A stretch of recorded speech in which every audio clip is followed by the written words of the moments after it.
Hey guys, Ethan here. So today I want to find out a little bit more about the CPF account. If you're a Singaporean or you are a PR, you most probably have a CPF account. This is a wildly complicated account, and today we're gonna dive in and find out a little bit more about this. The different allocation rates and contribution rates for different age groups. Today what I want to do is try my best to demystify the whole thing and share with you the strategy to handle your CPF accounts. Small disclaimer, just in case I get into any trouble, I am not sponsored by CPF or anybody else. I'm not trying to sell you guys anything. This is just research that I've done that I'm sharing with you guys. These sources of research, right, will be available in the description below. Most of them are from the CPF website itself. So if you're an employee in Singapore, you and your employer will have to contribute to CPF every single month based on this table. Let's use 30 years old as an example. Okay, so if it is below 55 years old, 17% will be contributed by the employer. And then yourself, the employee, will then contribute 20%, which gives you a total of 37%. This 37% will then be allocated into your ordinary account, your special account, and your MediSave account as follows. So same example, we are going to use 30 years old. The ordinary account will have 23%, the special account will have 6%, and the MediSave account will have 8%. So now we find out where our money is going. We need to understand each of these accounts. Let's start with the ordinary account. The ordinary account is for your housing, your education, your investment, and your insurances. Okay, the interest rate is 2.5%. or 3 months of the local bank's interest rate, whichever is higher. Your special account is essentially for your old age. This will give you 4% or the 12-month average yield for a 10-year Singapore government securities plus 1%. This is the same for your MediSave account. However, your MediSave account is only for hospitalization and medical users only. Then on your 55th birthday, what will happen is that your ordinary account will combine together with your special account to form this thing called a retirement account. So before you turn 55 years old, what will happen is that your first $60,000, $40,000 from the special account and $20,000 from the ordinary account will receive 1% additional interest to help Singaporeans. Then when you're above 55 years old, when your retirement account is created, what will happen is your first $30,000 will get a bonus 2% and your next $30,000 will get a bonus 1%.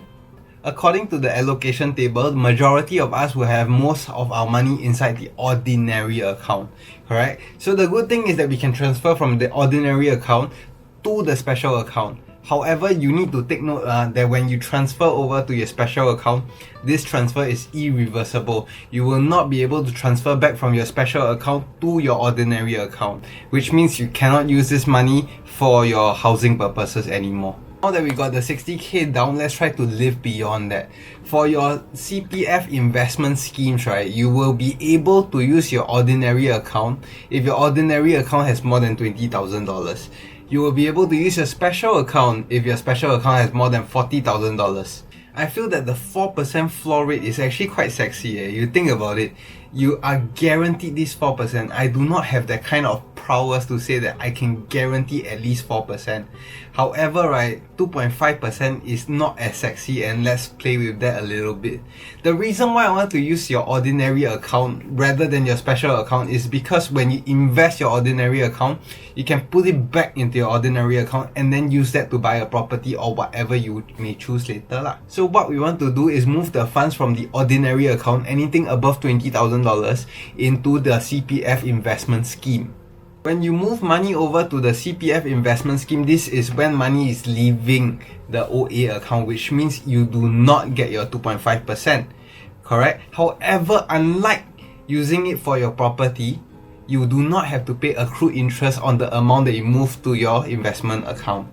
So we don't need to pay accrued interest. However, when we go into investments, there's always a possibility of loss.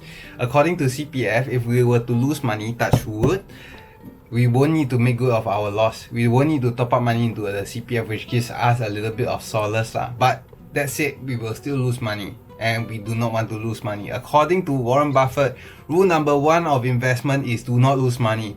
Rule number 2 is refer to rule number 1. You can put up to 10% in gold, 35% you are able to put inside shares, property funds, and corporate bonds. And then if you want to put the whole amount or the remaining amount, you are able to put inside all of these. Okay, but today I just want to focus on one of these because Uncle Warren tells us by periodically investing in an index fund, the know-nothing investors can actually outperform most investment professionals. As you can see, the returns for the last few years not too shabby lah. It outperforms the OA by quite a significant margin. However, past performances are not indicative of future results. What's sexy about this, right, is that the expense ratio is so low at 0.3.4. When you look into professionally managed product, you get around 1% to 2.5%. Some very low one will give you 0.5%. However, what you want to do is minimize the cost as much as possible. When you minimize the cost, you maximize your returns. Of course, go and do your homework before you are going in.